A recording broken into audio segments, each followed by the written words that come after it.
can always be a danger when your parachute fails and you're stuck in the middle of the wilderness and you don't know where you are. You always want to know why you fell. So you need to inspect your parachute to find out. This is why my parachute failed. It has a big hole in it. Holes are not good for parachuting. You will fall and you will get lost. Now I've got to scavenge what I can from the wreckage in order for me to be able to survive out here in the wilderness. So what I'm going to do is I'm probably going to use all of this because it all can be used. What you want to do is you want to find the end of your parachute. You want to pull all the string out of it. You want to pull the string out the parachute. It's really not that hard to do. You just pull it off. Parachutes come apart really easily. They always do. I guess it's like a safety feature. See, now I've got all this. I can use it to help make a shelter, to help me catch food. Whatever I've got to, I've got this now.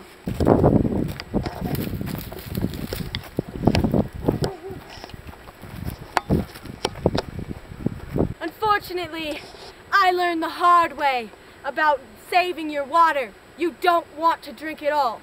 You want to stay hydrated, but don't drink it all. Fortunately, I found this puddle here after I drank all of my water. So what I'm going to do is I'm going to unscrew the cap and I'm going to scoop up some more water like I've got in here and I'm going to boil it. If you don't have a water bottle with you, you're an idiot. Here, you could see we've got some prickly pear. This stuff is a very, very dangerous cactus. Prickly pear is probably one of the most poisonous cactuses there are in the Rocky Mountains. But what we can do is these can actually give you some very, very vital vitamins. As you can see, they've got a lot of spines, and that is where all their poison is. The plant itself is actually edible, but the spines are what we don't want. So what we can do is we can get a good stick, and we can kind of break apart the cacti, the prickly pear, and try to see if we can't get all the spines off without them touching you. If a spine touches you, it's really, really important not to suck the venom out. That will put it right into your system and you will be dead before you can even count to 3. Now, if it does prick you, the venom from it will be in your fingers or wherever it pricked you, and you will need to amputate that body part as fast as possible. Oh, look what we've got here. These are very, very vital plants out here in the Rocky Mountains. These are called scallions. Most people don't know what that is. And I'd love to tell you, but I really don't know what that is either. All I know is these plants, this grass-looking stuff that grows together like this, they can give you a lot of vitamins. What you want to do is you want to try to pull their root out. See, like this. Get all the way down to the white part. Pull it all out of the ground. If you can do that, you can save them for later and boil them over your fire. And these, the milk that will drip out of these will give you such vital energy. It'll be like drinking a coffee or like drinking a Monster energy drink. Not Rockstar, those are kind of gross. This will taste better than Rockstar. So if you have a water bottle, you can put it in your water and boil the water and make like a tea, and it'll give you lots of vitamins and lots of energy. Alright, this is where I think I'm going to build my shelter. This tree will give me good protection from animals and rain. Alright, I'm going to use my pocket knife, which is what most people bring with them when they're parachuting. So I brought one too, just to make sure I would have a good... Oh! That's my phone. Don't worry about this. I'm not going to call for help. I'm not a cheater. Alright, so I've got my pocket knife.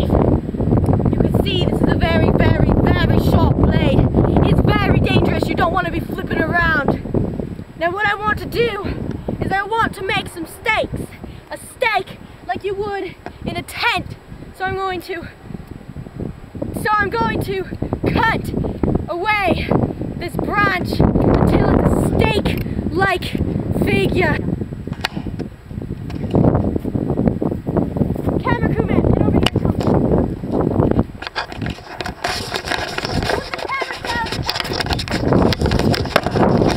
This isn't working, cameraman!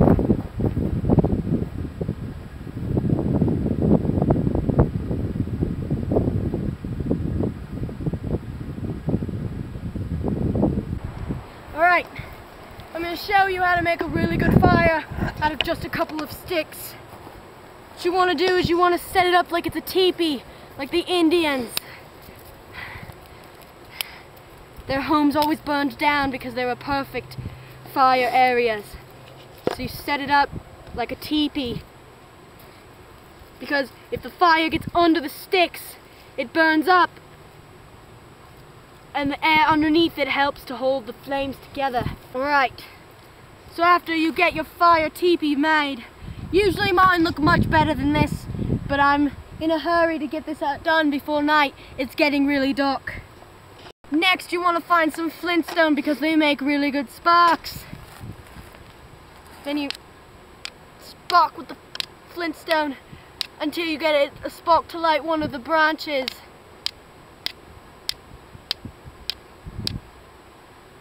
Sometimes this can be very hard to do.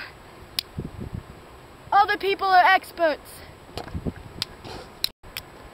Ah, there we go. I've got my nice hot burning fire here. Now what I want to do is I want to get my scallions back out wherever I put them in the tree. And I want to boil my water that I got.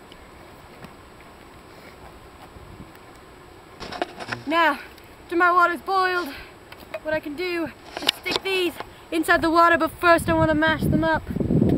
Burn them first. So I'm going to burn them and crush them up really well. And then, when they're almost to dust, I want to put them into the water and give it a good shake. And you can't even tell they're in the water. You'll be able to taste it though. Scallions taste great. They really do. Delicious. Here in the Rockies, it get pretty cold at night and the ground's uncomfortable, but I think I can do it. As long as there aren't any wild animals outside.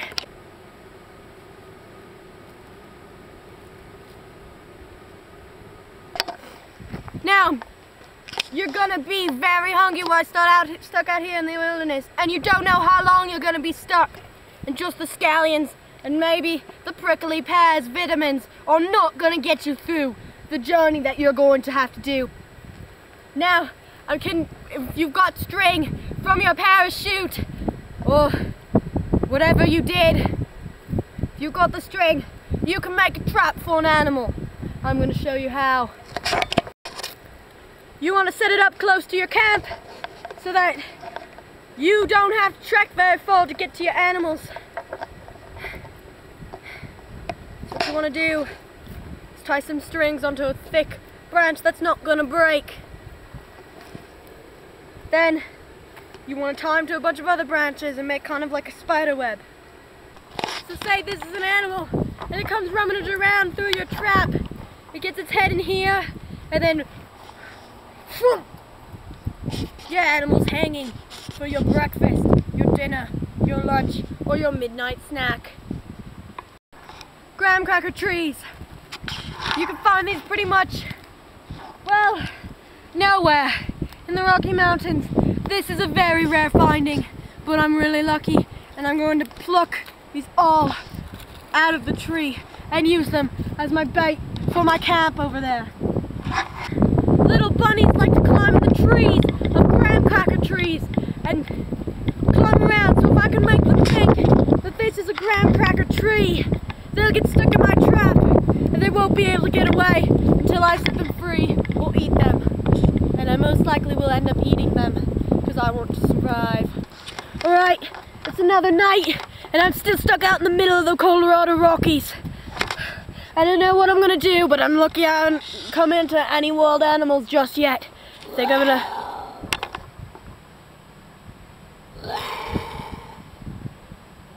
That's the sign of a mountain lion. They're very, very dangerous. The only way to get away from them is to run as fast as you can. I think I'm gonna have to run. I don't want to get caught in a mountain lion fight.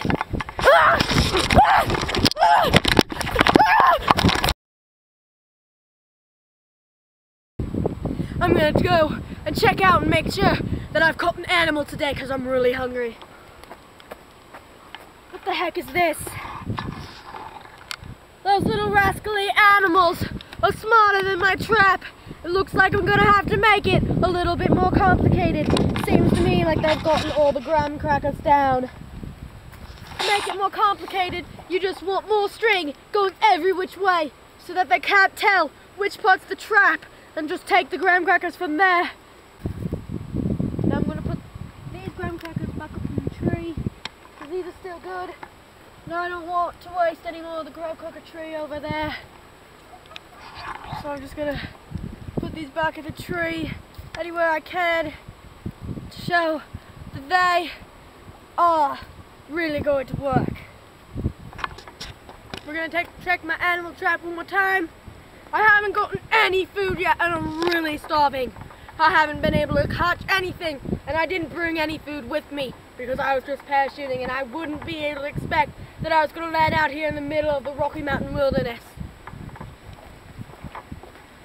What the heck? The ones in the trees aren't eaten, but the ones on the ground are disappeared. It looks like the animals are smarter than me this time and I haven't been able to catch anything.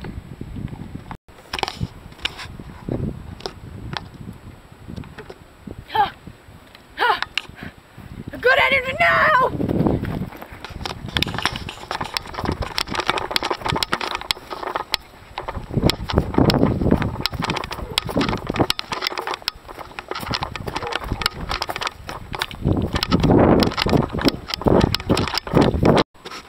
Alright, I'm gonna climb up this dead tree to see if I can see around me at all.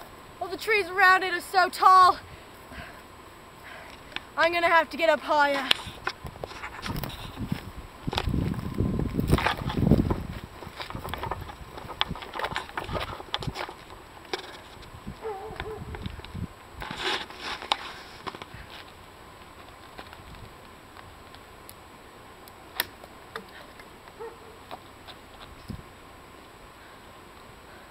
Oh, there's civilization right there.